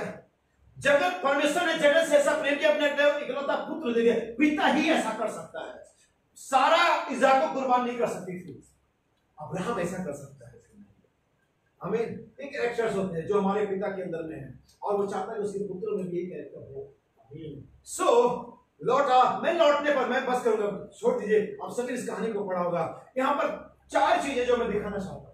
पहले लौटा किस तरह से, एक पश्चातापी, एक पापी के तौर पर, एक नौकर होने के लिए। लेकिन आपको जानकर क्या आश्चर्य होगा कि उसका पिता दिन रात उस रास्ते पर निगाह लगाए हुए थे जिससे गया था, और वो किसी कोठरी में नहीं बैठ करके शोक कर रहा था, आंसू नहीं बहा रहा था रो करके। वो जानता था वो डीएनए उसके अंदर में है, वो जानता था मेरा ब्लड उसके अंदर में है। वो संपत्ति लॉस कर सकता है, वो रुतबा लॉस कर सकता है, वो हर चीज खो सकता है, लेकिन मेरा डीएनए जो उसके अंदर में, उसे वो किसी तरह पर खो नहीं सकता। आप आज कुछ भी खो सकते हैं, मसीहत में जो भी पाई जाती है, जो भी पाई जाती है आप खो सकते हैं, लेकिन परमेश्वर का वचन जो आप पे डाला गया है उसे आप खो नहीं सकते, और वही वचन आपको वापस लेकर आएगा। हालेलुया। जब अपने आप आपे में आएंगे, और किसी एक दिन कोई ना कोई अपने आपे में आता ही आता है। हर एक व्यक्ति एक समय होता है जब अपने आपे में आता है, यस मैंने गुनाह किया है, मुझे वापस चलना चाहिए। हमें अब पिता का सब कुछ बर्बाद कर सकते हैं, जो अंदर इम्प्लांट है उसको क्या करोगे? गहराई तो गहराई को उखाड़ेगी। हालेलुया। पैसा बर्बाद कर दो, रुतबा बर्बाद कर दो, नाम बर्बाद कर दो, सरनेम चेंज कर लो, लेकिन उस अंदर में जो लहू है उससे क्या करोगे? वो तो तुम्हें कॉल करेगा। आमीन। और ये लौटा एक पश्चातापी के तौर पर, एक पापी के तौर पर, एक नौकर होने के लिए। लेकिन जब ये लौटा, पिता छत पर बैठा हुआ, ऊंचाई पर बैठा हुआ, उस रास्ते पर निगाह लगाया तो सही गया था। हालेलुया। कहते पिता ने दूर से ही देखा, उसने देखा एक आकृति सी आ रही है, और नबी कहता है वो रोज उस रास्ते पर, मैं भी आज वो दिन होगा मेरा बेटा लौटेगा। साथ अगले दिन वो इस रास्ते फिर बैठ जाता था। हो सकता उसके बड़े बेटे ने कई वर्षों समझाया, पापा तुम भी बस कमाल करते हो। अरे चला गया, उसने कोई बड़ा भला अच्छा काम नहीं बर्बाद कर दिया। और मेरा बेटा ठीक जैसे तू बेटा है वैसे वो भी मेरा बेटा है, जैसे तेरे अंदर में मेरा लहू बह रहा है वैसे उसमें बह रहा है। तू तो ठीक जगह है, लेकिन मुझे उसके लिए तनाव है, टेंशन है जो। और रोज उस रास्ते पर निगाह लगाया हुआ था। ठीक है, पिता आज हमारा निगाह लगाया हुआ, आज अपनी कलीसिया को वापस आने के लिए निगाह लगाया उस रास्ते पर जिससे हम चले गए हैं। हालेलुया। और जब उसने एक आकृति आते हुए देखा, वो समझ गया ये कोई और नहीं है, मेरा बेटा है। आमीन। हालेलुया। आप जानते हैं इसकी हालत बहुत बुरी हो गई थी, हर एक चीज इसने बर्बाद कर दी थी। मुझे नहीं लगता अगर सोरों के दरबे में रहा होगा, अगर सोरों के खाने वाली स्थिति में रहा, इसके पास बहुत अच्छे कपड़े बचे होंगे, शायद इसने अपना रेमंड का सूट बेच खाया होगा। नहीं, शायद वो घड़ी, शायद वो अंगूठी, शायद वो टाई, वो हर एक चीज उसके पास अच्छी थी, बेची जा सकती थी, बेच खाया होगा। शायद ये फटे हाल रहा होगा। यकीनन जब इस हालत में ऐसा ना होगा। ये आप कल्पना करते हैं बाइबल में जो अकालों का वर्णन है, जब वे अकाल पड़ते थे तो लोग गधे का सिर तक खाते थे, कबूतर की भीड़ तक खाते थे, और यहां भी अकाल पड़ा था। तो मैं कल्पना नहीं कर सकता किसी के पास बहुत अच्छे कपड़े रहे होंगे। आमीन। कई बार जुआ खेलने में आपने अपना कोट भी उतार देता है, अपना शर्ट भी उतार देता है, कई बार वो ऐसी हालत में जाता है, और इसके साथ ऐसा हुआ होगा। लेकिन आप जानते जैसे वापस आए, पहली चीज आपने क्या करा? पहले अंगूठी नहीं पहनी, पहले जूतियां नहीं पहनी। बढ़िया, इस क्रम को देखिए, और ये क्रम अपने आप में परफेक्ट है। वही पिता आज हमारा इंतजार कर रहा है। आइए पढ़े। तब वह उठकर अपने पिता के पास चला। अब वह अभी दूर ही था, उसके पिता ने उसे देखकर तरस खाया और दोनों लोग सोचते हो आपके अंदर पश्चाताप आ रहा है, आप सोचते हो आप जाना चाह रहे हो, आप सोचते हो कि पता नहीं पिता क्या करेगा। अरे भाई, तुम्हारे सोचने से पहले वो इंतजार कर रहे थे। तुम्हारे बाप चाहे लाल रंग के क्यों ना हो, उसने ये नहीं सोचा पहले आने दो, पहले पूछूंगा क्या क्या किया। उसकी दया सामर्थ्य है। जैसे पिता अपने डरवैयों पर, पिता अपने पुत्र पर तरस खाता, सामुएल 3, वैसे परमेश्वर अपने डरवैयों पर तरस खाता है। उसने नहीं पूछा पहले पता करूंगा इसने क्या क्या बेच दिया, क्या क्या उड़वा दिया, क्या क्या नाम खराब किया, जो भी क्या होगा मुझे से कोई मतलब नहीं है, वो अभी मेरा पुत्र है। आमीन। सुनिए, और दौड़कर उसे गले लगाया। पहला चीज जो उसे क्या किया, उसका अभिवादन दिया। पहला चीज उसके लिए क्या, उसने वेलकम किया उसके। हमारा नबी कहता है, मैं कोड आपके लिए पढ़ता लेकिन उस लाइन उसमें चल रहा है। नबी कहता है परमेश्वर किसी पश्चातापी के लिए, किसी बिगड़े हुए के लिए जब वापस आता है वेलकम कारपेट बिछाता है। आमीन। ऐसे नहीं आगे ऐसा बर्बाद करके, ना ना ना ना, वो इसे नहीं मारता कमेंट, वेलकम कारपेट बिछाता है। हम मैं जानता तो तुम आओगे और मेरे पास पावर है कि मैं तुम्हें साफ कर सकूं। यीशु मसीह जब वेलकम करता है तो उसको मालूम है उसका लहू हर एक पाप से भी क्या कर सकता है, क्लीन कर सकता है। वो जैसे कभी थे ही नहीं। हाँ, जाकर तुझको गले लगे, उसका अभिवादन किया, मेरे बच्चे तेरा स्वागत है। सुनिए आगे क्या हुआ, और बहुत चूमा। और बहुत चूमा, कोई कंप्लेन नहीं, कोई कमेंट्स नहीं, कोई ऐसी वैसी बात नहीं, वेलकम किया, गले लगाया और चूमा नहीं, बहुत चूमा। सुनिए, पुत्र ने उससे कहा, पिताजी, पुत्र ने उससे कहा, लेकिन पुत्र के अंदर में तो कुछ और ही चल रहा था। क्या चलना भी चाहिए ये चीज, वो अपनी जगह पर बिल्कुल सही था, पिता अपनी जगह पर सही था। सुनिए, पिताजी मैंने स्वर्ग के विरोध में, शायद इससे पहले पिताजी नहीं बोला होगा, क्योंकि पहले जब संपत्ति मांगा तो जीत मैंने तो कहीं पढ़ा नहीं कि पिताजी अभी रिस्पेक्ट आ गई, पश्चाताप की बात। पिताजी पहले बोला मेरी संपत्ति मुझे दे, कोई पिता नहीं, कोई जी नहीं। हाँ, फिर पिताजी मैंने स्वर्ग के विरोध में, और देखिए पहली बात जो बच्चों को जाननी है, हम सभी को जाननी है, पिता के विरोध में तो बाप की मजबूत करने की जरूरत है। बस हमसे फिर से पुत्र बनने की जरूरत नहीं हो, तो हम ऑलरेडी थे जब पैदा हुए, हम तब से पुत्र हैं,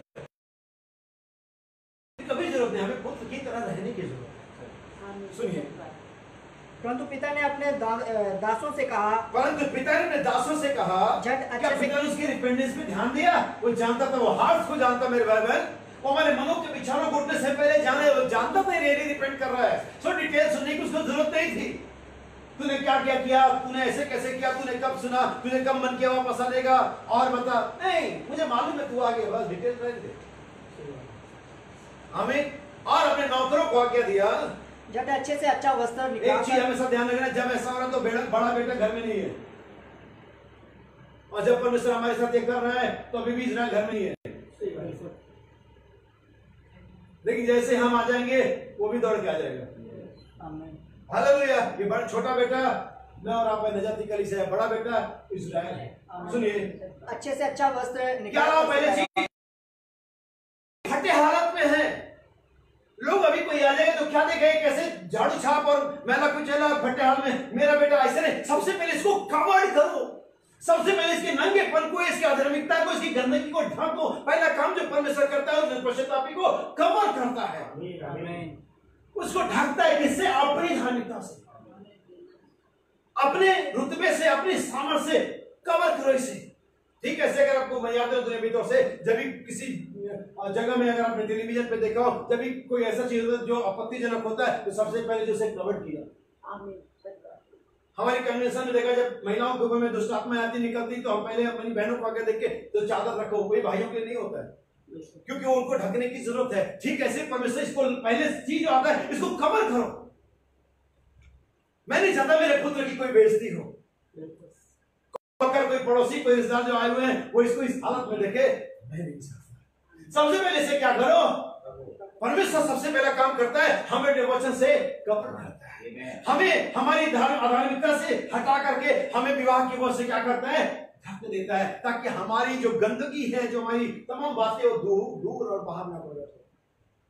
उसके बाद क्या है, और उसके हाथ में अंगूठी। दूसरी चीज क्या, ढकने के बाद जो परमेश्वर दूसरा काम करता है, अंगूठी पहनाता है। और अंगूठी इस बात का प्रमाण है, इस बात का सूचक है, ले लिया गया, आपको, आप पर कब्जा किया गया, आपको, आप आरक्षित है, टेकन। अंगूठी पहनाने के बाद इस बात को तय हो गया, मैंने इसे अपना लिया है, मैंने इसे, अंगूठी आइडेंटिफिकेशन दर्शाती है। राजा की अंगूठी कोई भी लेकर के जाए, छाप लगा दे, yes it's a king order. उसने अंगूठी पहना के उसे एक्सेप्ट कर लिया, यस मैं इसे अपने फैमिली में अपने पोजीशन पर रिस्टोर कर देता। मैं इसको वैसे ही लेता हूं जैसे पहले कभी। इसका मतलब है कोई इसको ऐसी नजर से ना देखे जैसे चला गया है अपराधी और पापी, तमाम बात हो जाए। जैसे कि एक पुरुष अपनी अंगूठी को अपने होने वाली पत्नी को अपनी पत्नी को पहनाता है, कोई स्त्री इसके बारे में ना सोचे। कोई पवित्र आत्मा देने के द्वारा कलीसिया को कहता है शैतान इसको छूना नहीं, ये मेरी है। आमीन। क्या बाइबल ने कहती परमेश्वर ने नबियों के निमित्त, अब भविष्यवक्ताओं अभिषिक्तों के निमित्त राजाओं को आज्ञा देता है, घुड़कता है, इन्हें मत छूना। वो अंगूठी वो छाप कि मेरा है। पहले चीज से क्या किया गया? कवर किया गया, उसकी गंदगी को उससे ढांका गया, उसकी मलिनता से उसे ढांका गया। दूसरा उसे चिन्ह दिया गया कि ये मेरा है, अपना छाप लगा दिया परमेश्वर। तीसरी चीज, और पाँव में जूतियां पहना। और क्या चीज? ये जूतियां किसको रिप्रेजेंट करती है? बाइबल के अंदर में अगर हम देखेंगे एक ही आयत है, सिमिलर है, सुसमाचार के मेल की तैयारी की जूतियां। एक तरह से डायरेक्शन है, निर्देश है जो पिता अब उसे देगा। क्योंकि अभी जो अपने आप में नहीं था, पिता की डायरेक्शन में नहीं था, जैसा मन कर रहा था, लेकिन अब पिता उसको क्या देगा? डायरेक्शन देगा। अब पिता उसे चलाएगा, बच्चे इस रास्ते पर नहीं, इस रास्ते, बच्चे ऐसे नहीं, ऐसे। अब पिता उसे क्या करेगा? गाइड करेगा। परमेश्वर पहले ठगता है, फिर आपको लेता है, फिर गाइड करता है। परमेश्वर किसी ऐसे को गाइड नहीं करेगा जो उसका होने के लिए तैयार नहीं। बिल्कुल। हमें जब स्कूल में हम उन्हीं बच्चों को पढ़ाता है जो उसमें एडमिशन लेते हैं। यस, आपकी यूनिफॉर्म मैं पहनूंगा, आपका जो स्कूल का जो भी क्राइटेरिया उसमें करूंगा, तब वो स्कूल आपको एडमिशन देता है और आपको पढ़ाने के लिए। बहुत सारे स्टूडेंट चाहते हैं कि परमेश्वर से पढ़े, लेकिन स्कूल में आने को तैयार नहीं। स्कूल कहीं रूल्स मानने को तैयार। शिक्षा मिल जाए, नो सर, शिक्षा भी मिल जाएगी लेकिन ठीक है नहीं मिलेगी। जो प्रमाण पत्र आपको दे दिया जाए वो नहीं मिलेगा। जैसे बहुत से लोग डिग्री नहीं पाए लेकिन पढ़े लिखे बहुत, उसका क्या मतलब? तेरी नौकरी लगती क्या? जानकारी तो बहुत है, नॉलेज तो बहुत है, लेकिन नौकरी तो किधर भी नहीं लगी, कोई डिग्री नहीं, परमेश्वर की ओर से प्रमाण नहीं। सो पहला चीज उसने दिया, उसको ढका, दूसरा चीज उसको लिया, और तीसरा चीज उसको डायरेक्शन दिया। हालेलुया। और इन तीनों से बढ़ करके मुझे चौथी चीज पसंद है। चौथी चीज क्या है? और बचना नहीं, और 4 किलो मटन लेकर क्या नहीं है? इसको सही ट्रांसलेशन है पाला हुआ चिकना चर्बीदार बछड़ा, फैटी कॉफ। कब मारा जाता है इसे? वो पला हुआ बछड़ा, उस पर बहुत पैसा ध्यान खर्च किया जाता है। वो कोई भी बछड़ा नहीं जंगल से पकड़ ला, मार्केट से खरीद ला, 4 किलो गोश्त लेकर का नहीं, ऐसी पार्टी नहीं हो रही यहाँ पर मैं उस अब्राहम उस व्यक्ति के घर का सबसे शानदार पशु, पला हुआ पशु जो चिकना है, उसे काटा जा रहा है। जब परमेश्वर को हमें बचाने की बारी आई तो अपने पुत्र को भेजा, अपना इकलौता पुत्र हमारे लिए कुर्बान किया, हमारे बचाने के लिए, हमारी पार्टी के लिए। हम तब की परमेश्वर के राज में वापस पला वो बछड़ा काटा उसने। कोई ऑर्डरी सड़क से आप दुकान में से और कोई भी लिया नहीं, परमेश्वर ने पुत्र से सब कैसे, मैंने पहला यूहन्ना 3 अध्याय पहले देखो प्रयोग परमेश्वर पिता ने हमसे, परमेश्वर ने, क्योंकि पिता परमेश्वर का प्रेम वहां पर रुक जाता है जहां पर पाप आ जाता है, लेकिन पिता का प्रेम तब भी नहीं रुकता जब पिता का, वो पुत्र चले गया लेकिन पिता का प्रेम ठंडा नहीं हो गया। एज ए परमेश्वर, एज ए गॉड, परमेश्वर में कभी रिसीव नहीं कर सकता था, लेकिन उसने हमें रिसीव किया पिता के तौर पर। हमें इसलिए रिसीव किया कि हम बेटे और बेटियां उसके। हाँ, वो जानता हमारी कमजोरी, हमारी गलतियों को जानता, तो पिता है, उसके अंदर पिता का प्रेम है। उन्होंने कहा आ जाओ, मेरे पास तुम्हारे लिए प्रबंध है, तुम्हारे लिए अंगूठी है, तुम्हारे पास, मेरे पास सुसमाचार की जूतियां, मैंने अपने पुत्र को तुम्हारे लिए कुर्बान किया। कोई ऑर्डिनरी परमेश्वर का इकलौता पुत्र जो पिता की गोद में है, उसने हमारे लिए जान दे ताकि मैं आप बचे। आज फादर्स डे सिर्फ एक विश करने का ही तरीका रह गया, लेकिन आज मैं सोचता हूँ कि हम सभी के लिए एक महान तरीका, एक महान समय है कि हम पिता के पास जाओ। हम पिता से कहें पिता हम इस लायक नहीं, लेकिन अब आपको ये नहीं कहूँ आप ऐसा कहें पिता के लायक नहीं, पुत्र के लायक नहीं, हम हैं, हम पुत्र हैं, हम हैं। पिता का धन्यवाद है तो उसने अपने पुत्र को हमारे लिए भेजा।